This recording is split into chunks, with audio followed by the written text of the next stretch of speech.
Hello students, हम पढ़ रहे हैं कक्षा 9वीं की हिंदी की पाठ्यपुस्तक स्पर्श भाग 1 का पाठ 3 एवरेस्ट मेरी शिखर यात्रा।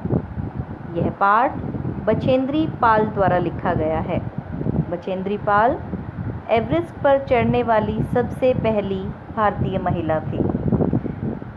बचेंद्री पाल का जन्म उत्तरांचल के चमोली जिले में बंधा गांव में 24 मई 1954 ईस्वी में हुआ। बचेंद्री अपनी मां हंसा देई नेगी और पिता किशन सिंह पाल की तीसरी संतान है। पिता पढ़ाई का खर्च उठाने में असमर्थ थे, यानी उनके पिता इतने समर्थ नहीं थे कि वो अपनी बेटी की पढ़ाई का खर्चा उठा सकें, तो इसीलिए बचेंद्री को 8वीं कक्षा से आगे की पढ़ाई का खर्च सिलाई कढ़ाई करके जुटाना पड़ा।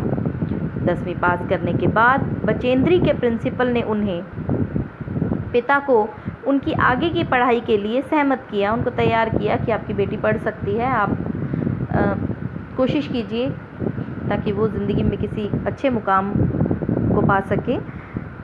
10वीं कक्षा उन्होंने पास कर ली।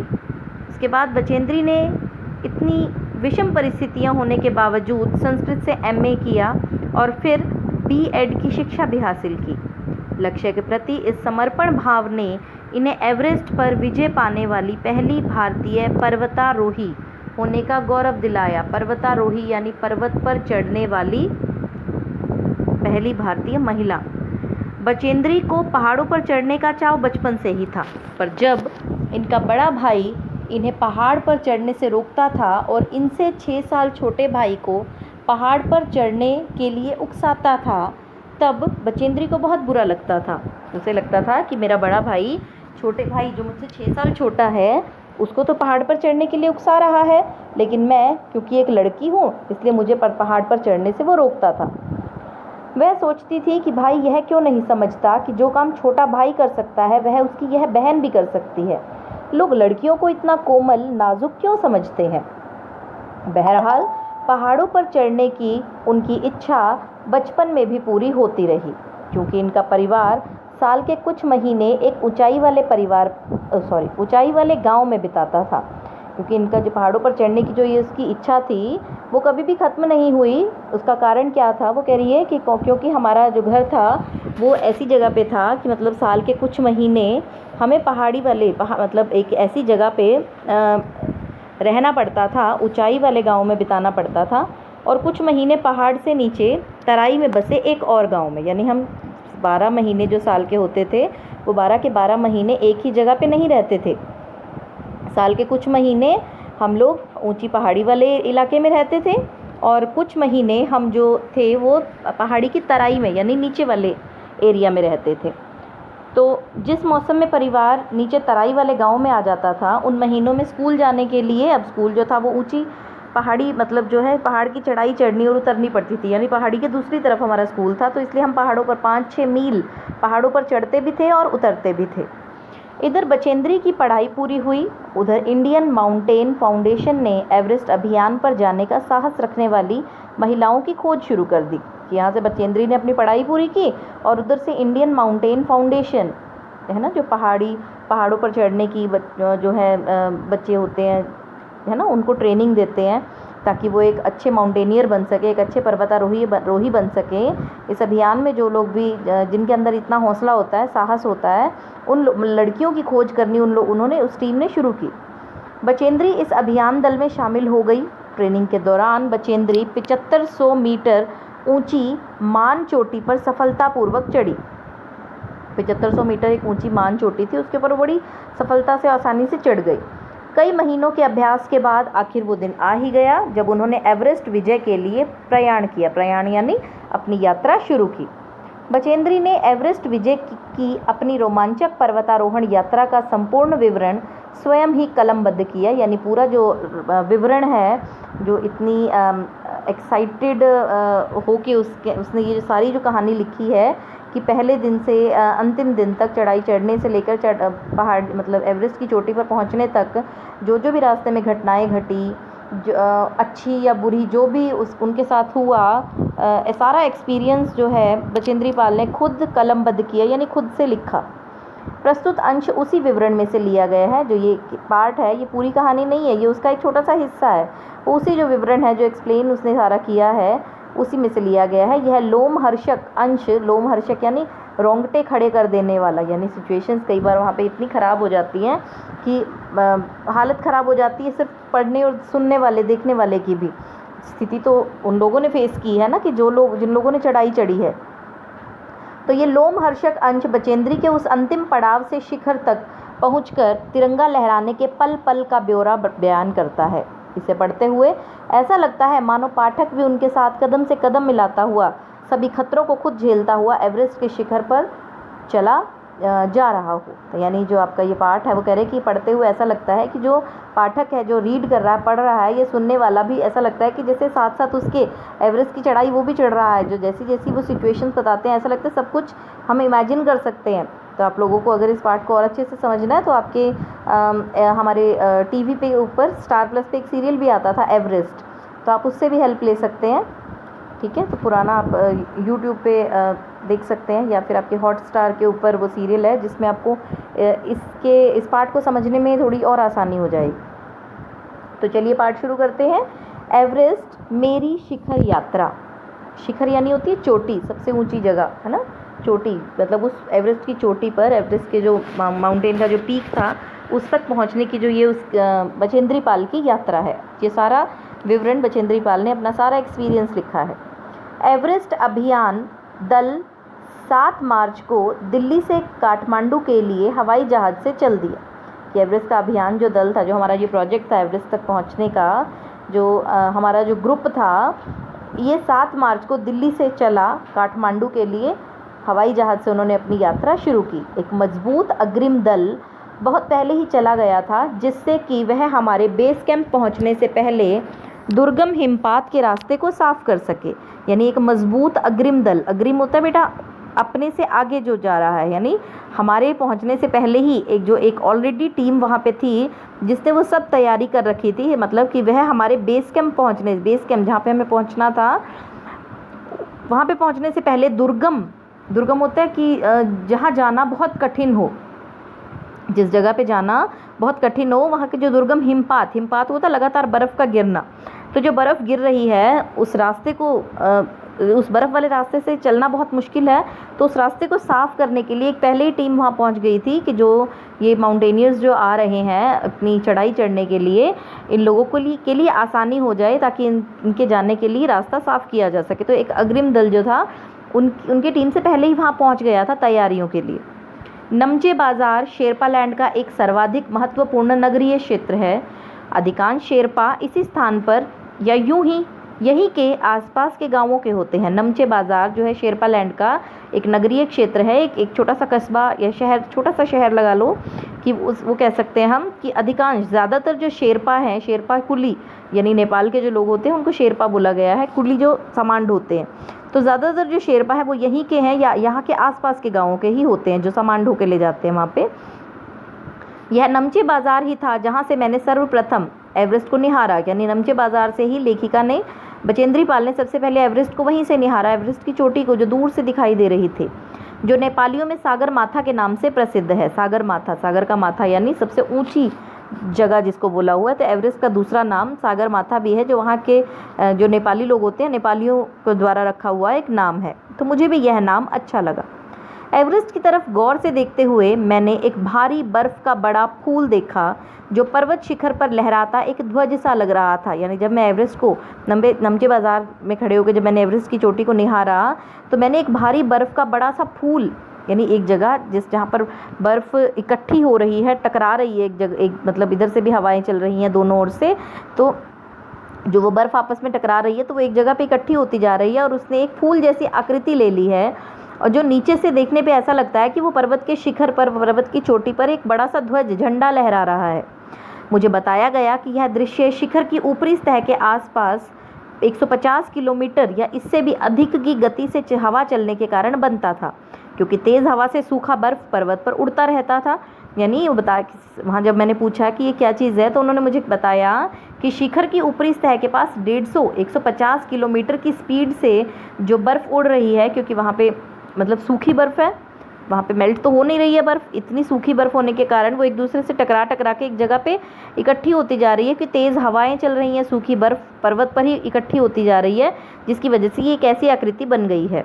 बर्फ़ का यह ध्वज 10 किलोमीटर या इससे भी लंबा हो सकता था। 10 किलोमीटर, सोच के देखो कि कितना बड़ा होगा। इतना बड़ा था, तभी वो इतनी ऊंचाई से मतलब जहाँ पे वो उसने बताया कि नमचे बाज़ार से भी वो दिखाई दे रहा था, यानी उसकी आकृति इतनी बड़ी होगी तभी जाके वो इतनी नीचे से दिखाई दे रहा है। शिखर पर जाने वाले प्रत्येक व्यक्ति को दक्षिण पूर्वी पहाड़ी पर इन तूफानों को झेलना पड़ता है, यानी जिन लोगों को भी शिखर पर पहुंचना है ना, पूरी उस हाईएस्ट जो वो पीक है वहां तक पहुंचना है, उनको इन सब हवाओं का, इन सब तूफानों का, जो 150 किलोमीटर की स्पीड से उन्होंने कहा बर्फ़ उड़ती है, तो इन सब तूफानों का सामना तो करना ही पड़ेगा, विशेषकर ख़राब मौसम में, यानी मौसम वहाँ पर कभी भी ख़राब हो सकता है। तो यह मुझे डराने के लिए काफ़ी था। फिर भी मैं एवरेस्ट के प्रति विचित्र रूप से आकर्षित थी, लेकिन फिर भी मैं डरी नहीं। मेरे अंदर पूरी एक्साइटमेंट थी, बहुत एक्साइटेड थी मैं उस रूप को, उस दृश्य को देखने के लिए, उस चढ़ाई में सफलता प्राप्त करने के लिए, और इसकी कठिनतम चुनौतियों का सामना करना चाहती। कठिनतम, कठिन से कठिन, यानी जितनी ज़्यादा हार्ड हो सकती हैं प्रॉब्लम्स, वो मैं सब चैलेंजेस जो थे उनका सामना करना चाहती हूँ। जब हम 26 मार्च को पेरिस पहुँचे, पेरिस पहुँचे तो हमें हिमस्खलन के कारण हुई एक शेरपा कुली की मृत्यु का दुखद समाचार मिला।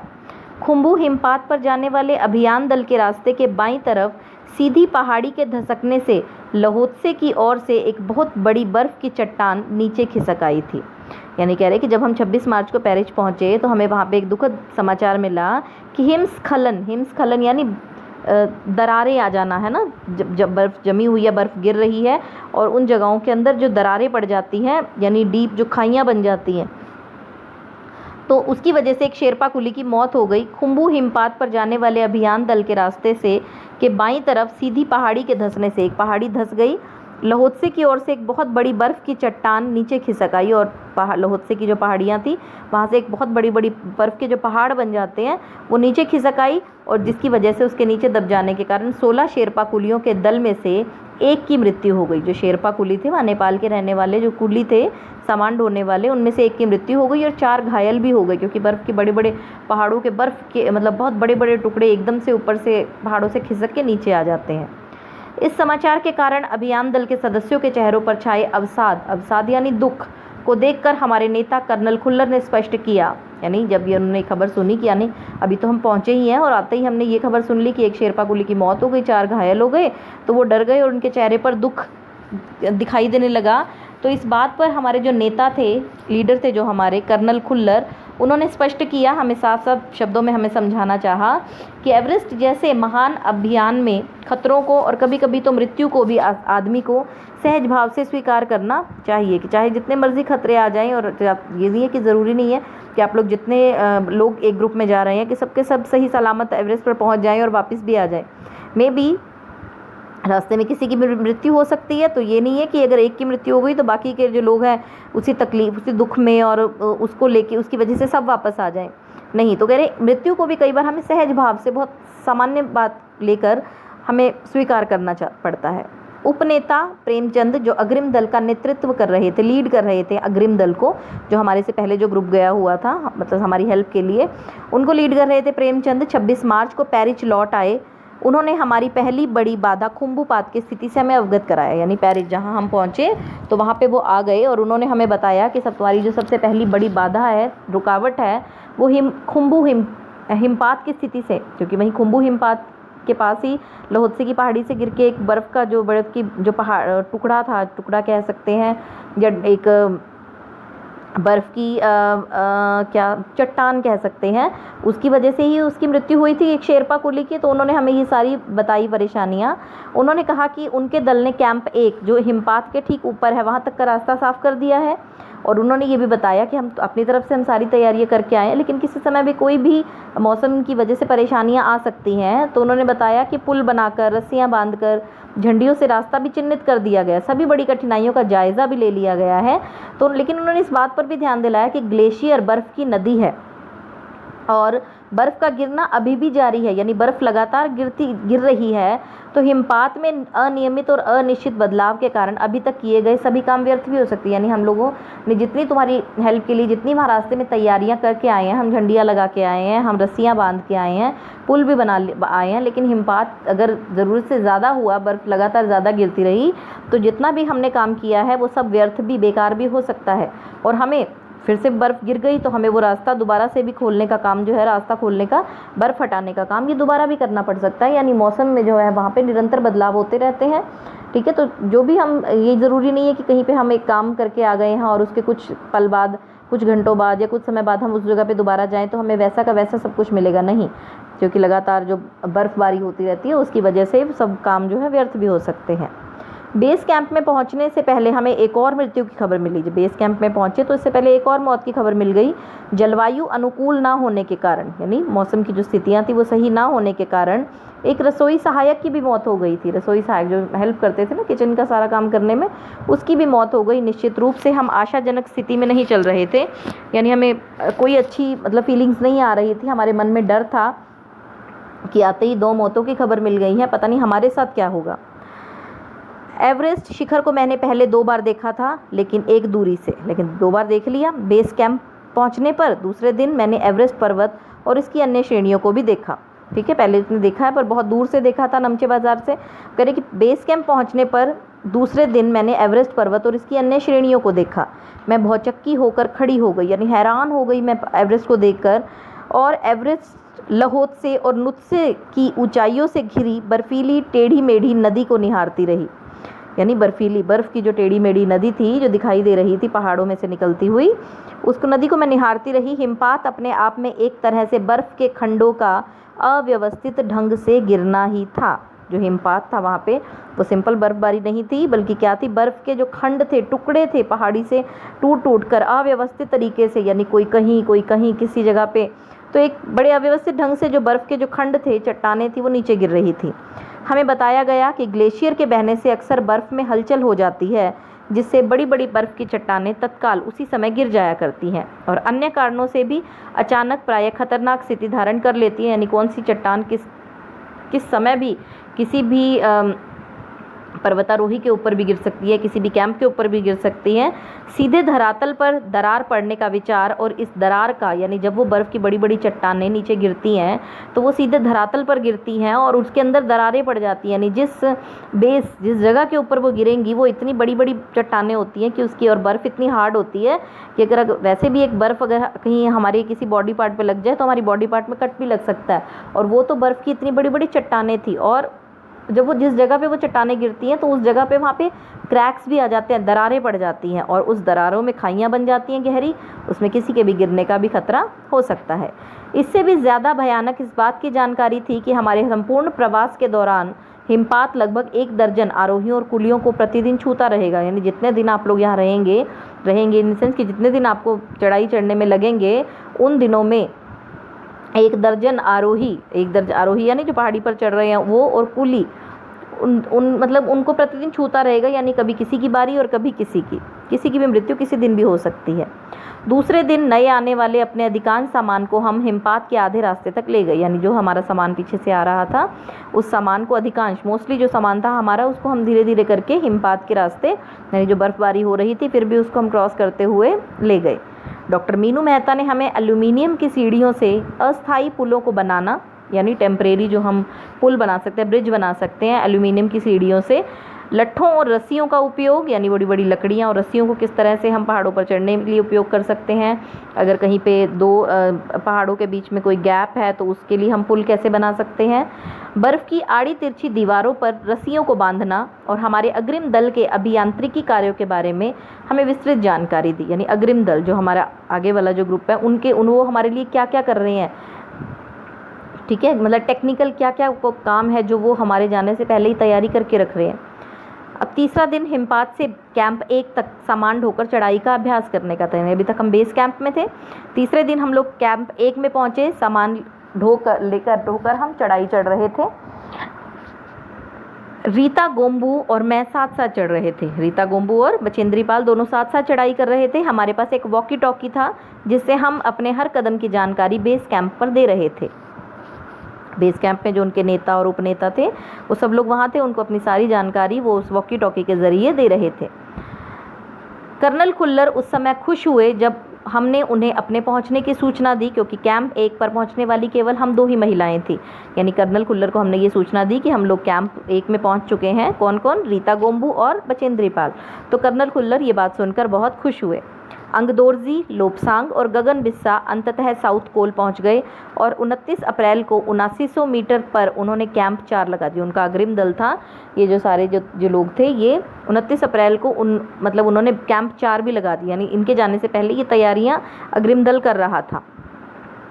यह संतोषजनक प्रगति थी, यानी उनको लग रहा था कि अब उनको तसल्ली हो रही थी कि हमारा जो काम है वो ठीक तरीके से चल रहा है। जब अप्रैल में मैं बेस कैंप में थी तो तेंजिंग अपनी सबसे छोटी सुपुत्री डेकी के साथ हमारे पास आए। कह रहे कि जब अप्रैल में मैं बेस कैंप में थी, जो तेंजिंग थे वो अपनी छोटी बेटी डेकी के साथ आए। उन्होंने इस बात पर विशेष महत्व दिया कि दल के प्रत्येक सदस्य और प्रत्येक शेरपा कुली से बात की जाए। यानी जितने भी सदस्य हैं, जो लोग पर्वतारोही हैं या शेरपा कुली हैं, सबका योगदान बराबर है। तो मैं उनसे बातचीत करता हूँ। जब मेरी बारी आई तो मैंने अपना परिचय यह कह कर दिया कि मैं बिल्कुल ही नौसिखिया हूँ। नौसिखिया मतलब बिल्कुल फ्रेशर हूँ, मैं बिल्कुल, मुझे कुछ नहीं पता इस चीज़ यहाँ के बारे में, पहली बार आई हूँ और एवरेस्ट मेरा पहला अभियान है। तेंजिंग हंसे और मुझसे कहा कि एवरेस्ट उनके लिए भी पहला अभियान है, लेकिन यह भी स्पष्ट किया कि शिखर पर पहुँचने से पहले उन्हें 7 बार एवरेस्ट पर जाना पड़ा था। यानी शिखर पर वो पहली बार में नहीं पहुँचे थे, उससे पहले वो 7 बार अलग अलग रूपों में वो एवरेस्ट की चढ़ाई उन्होंने चढ़ी, लेकिन शिखर पर वो 7वीं बार पहुंचे थे। फिर अपना हाथ मेरे कंधे पर रखते हुए उन्होंने कहा, तुम एक पक्की पर्वतीय लड़की लगती हो, तुम्हें तो शिखर पर पहले ही प्रयास में पहुंच जाना चाहिए। 15-16 मई 1984 को बुद्ध पूर्णिमा के दिन मैं लहोत्से की बर्फीली सीधी ढलान पर लगाए गए सुंदर रंगीन नायलॉन के बने तंबू के कैंप 3 में थी। कैंप में 10 और लोग भी थे। लोपसांग तशारिंग मेरे तंबू में थे। एंडी शेरपा और 8 अन्य शरीर से मजबूत और ऊंचाइयों में रहने वाले शेरपा दूसरे तंबुओं में थे। मैं गहरी नींद में सोई हुई थी कि रात में 12:30 बजे के लगभग मेरे सिर के पिछले हिस्से में किसी एक सख्त चीज़ के टकराने से मेरी नींद अचानक खुल गई। यानी जब सब लोग अपने अपने तंबुओं में सोए हुए थे तो कह रही कि आधी रात के समय 12:30 का वक्त था और उस समय अचानक से एक बहुत सख्त चीज़ आकर मेरे सिर के पिछले हिस्से से टकराई और अचानक मेरी नींद खुल गई और साथ ही एक ज़ोरदार धमाका भी हुआ। तभी मुझे महसूस हुआ कि एक ठंडी, बहुत ही भारी कोई चीज़ मेरे शरीर पर से मुझे कुचलती हुई चल रही है। मुझे सांस लेने में भी कठिनाई हो रही थी। यह क्या हो गया? एक लंबा बर्फ़ का पिंड हमारे कैंप के ठीक ऊपर लहोत्से ग्लेशियर से टूट कर नीचे आ गिरा था। एक बर्फ़ का पिंड, बहुत बर्फ़ की बड़ी चट्टान जो है कैंप के ठीक ऊपर लहोत्से ग्लेशियर से टूटी और एक नीचे आ गई और उसका विशाल हिमपुंज बन गया। यानी बर्फ़ का एक बहुत बड़ा ऊंचा ढेर बन गया। हिमखंडों, बर्फ़ के टुकड़ों और जमी हुई बर्फ़ के इस विशालकाय पुंज ने एक एक्सप्रेस रेलगाड़ी की तेज़ गति, यानी उसमें हिमखंड, बर्फ़ के टुकड़े भी थे, बर्फ़ की ना टूटे हुए टुकड़े भी थे और बर्फ़ भी थी और जो आकर नीचे वहाँ पे उनके कैंप के ऊपर बिल्कुल जम गई। एक्सप्रेस रेलगाड़ी की इतनी स्पीड से वो नीचे आई और भीषण गर्जना बहुत तेज़ आवाज़ के साथ सीधी ढलान से नीचे आते हुए हमारे कैंप को उसने तहस नहस कर दिया। वास्तव में हर व्यक्ति को चोट लगी थी। यह एक आश्चर्य था कि किसी की मृत्यु नहीं हुई थी। मतलब भगवान का शुक्र बस इतना था कि किसी की मौत नहीं हुई थी, अदरवाइज चोट सबको लगी। लोपसांग अपनी स्विस छुरी की मदद से हमारे तंबू का रास्ता साफ करने में सफल हो गए थे। यानी लोपसांग के पास स्विस छुरी थी, है ना, बर्फ़ को काटने वाली एक छुरी, जिससे उन्होंने बर्फ़ को काटा, खुरेदा सारा और उस तंबू का जो रास्ता साफ करने में वो सफल हो गए और तुरंत ही अत्यंत तेज़ी से मुझे बचाने की कोशिश में लग गए। थोड़ी सी भी देर का सीधा अर्थ था मृत्यु। अगर थोड़ी सी भी इससे ज़्यादा देर हो जाती, बर्फ़ के नीचे ठंड में, है ना, दबे रहने के कारण मौत भी हो सकती थी। बड़े बड़े हिमपिंडों को मुश्किल से हटाते हुए, यानी बर्फ़ के खंड भी थे, टुकड़े भी थे, बड़े छोटे और बर्फ़ भी थी, ठीक है, तो बड़े बड़े हिमपिंडों को मुश्किल से हटाते हुए उन्होंने मेरे चारों तरफ की कड़े जमे बर्फ़ की खुदाई की और मुझे उस बर्फ़ की कब्र से निकालकर बाहर खींच लाने में सफल हो गई। कौन? लोपसांग, ठीक है। उन्होंने इस तरह से मुझे उस बर्फ़ की जो परतें जम गई थी उसके अंदर से मुझे बाहर निकाला। सुबह तक सारे सुरक्षा दल आ गए थे, यानी जब सुबह तक खबर मिल गई सबको तो सारे सुरक्षा दल जो थे हमारी सुरक्षा के लिए वो सब पहुंच गए। 16 मई को प्रातः 8 बजे तक हम प्रायः सभी कैंप 2 पर पहुंच गए थे। जिस शेरपा की टांग की हड्डी टूट गई थी उसे एक खुद के बनाए स्ट्रेचर पर लिटाकर नीचे लाए, यानी सब लोग कैंप 3 से कैंप 2 पे पहुंचे। हमारे नेता कर्नल खुल्लर के शब्दों में यह इतनी ऊंचाई पर सुरक्षा कार्य का एक ज़बरदस्त साहसिक कार्य था, यानी कर्नल खुल्लर ने कहा कि इतनी हाइट होने के बावजूद भी, है ना, हाइट इतनी ऊंचाई पर हम लोग हैं लेकिन उसके बावजूद जो बड़ा तुम लोगों ने एक दूसरे की हेल्प की है, एक दूसरे को बचाया है, ये बहुत ही एक साहसिक, बहुत ही बहादुरी का काम है। सभी 9 पुरुषों को चोटों और टूटी हड्डियों आदि के कारण बेस कैंप में भेजना पड़ा, यानी जिन लोगों को ज़्यादा चोटें आई थी, हड्डियां टूट गई थी, उनको वापस कैंप 2 से नीचे और बेस कैंप में भेज दिया गया। तभी कर्नल खुल्लर मेरी तरफ मुड़कर कहने लगे, क्या तुम भयभीत थी? क्या तुम डर गई थी? जी हाँ। क्या तुम वापस जाना चाहोगी? नहीं। मैंने बिना किसी हिचकिचाहट के उत्तर दिया कि नहीं, मैं वापस नहीं जाना चाहती। जैसे ही मैं साउथ कोल कैंप पहुंची, मैंने अगले दिन की अपनी महत्वपूर्ण चढ़ाई की तैयारी शुरू कर दी, यानी मैं फिर से साउथ कोल कैंप पहुंची और मैंने अगले दिन की अपनी चढ़ाई शुरू कर दी। मैंने खाना, कुकिंग गैस और कुछ ऑक्सीजन सिलेंडर इकट्ठे किए। जब दोपहर 1:30 बजे बिस्सा आया तो उसने मुझे चाय के लिए पानी गर्म करते देखा कि जय और मीनू अभी बहुत पीछे थे। मैं चिंतित थी क्योंकि मुझे अगले दिन उनके साथ ही चढ़ाई करनी थी, यानी अगले दिन मुझे उनके साथ आगे के लिए निकलना था। तो मैं उनके लिए चिंतित थी कि वो पीछे किस वजह से रह गए। तो वे धीरे धीरे आ रहे थे क्योंकि वे भारी बोझ लेकर और बिना ऑक्सीजन के चल रहे थे, इसलिए उनको आने में थोड़ी सी देरी हो गई। तो आज के लिए हम इस पार्ट को इतना ही करेंगे, ठीक है। बाकी का जो हिस्सा है इस पार्ट का वो हम अगले लेक्चर में पढ़ेंगे। उम्मीद है कि आपको जितना पार्ट पढ़ाया गया उतना समझ में आ गया होगा। तो इस पार्ट से संबंधित अब तक जितना हिस्सा हमने इस पार्ट का पढ़ा उससे संबंधित जो प्रश्न है वो आपको असाइनमेंट की फॉर्म में मिलेंगे, जो आपने अपनी नोटबुक्स में लिखने हैं। धन्यवाद।